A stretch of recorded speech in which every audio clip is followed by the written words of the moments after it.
வாலியை இராமபிரான் கொல்ல முடியுமா என்ற ஐயம் சுக்ரீவனின் மனதில் எழுந்தது.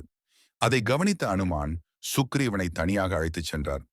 மன்னவனே என்று அனுமான் கூறினார், அளவற்ற வலிமை கொண்ட வாலியை இராமர் வெல்லக்கூடுமோ என்ற சந்தேகம் உனக்குள்ளது. இராமர் கணைவானளாவிய மரத்தை கூட துளைக்குமானால் வாலியின் மார்பையும் எளிதில் துளைக்க முடியும். அதை சோதித்து அறிவோம். இருவரும் சென்ற வழியில் வானத்தைத் தொடும் 7 பெரும் மரங்கள் நின்றிருந்தன. இரும்பை விடவும் கல்லை விடவும் வலிமை பெற்ற மரங்கள். சுக்ரீவன் இராமரை நோக்கி, இந்த மரங்களை துளைக்க முடியுமா என்று கேட்டான். அவன் மனதில் உள்ள சோதனையை உணர்ந்த இராமர் கோதண்டத்தை எடுத்தார். அந்த நாணொலி 8 திசைகளிலும் செவிடடிக்கும் அதிர்வை உண்டாக்கியது.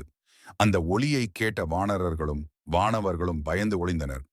அஞ்சாமல் அமைதியாக நின்ற ஒரே ஒருவர் இலட்சுமணன்.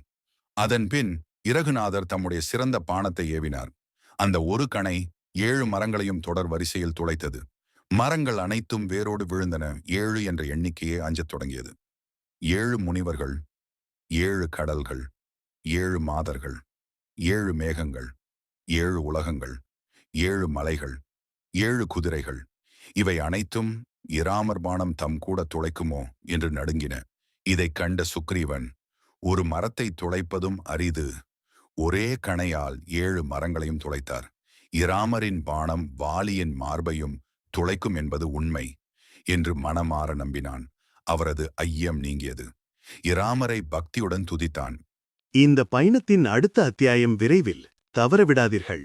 சப்ஸ்கிரைப் செய்து தொடருங்கள்.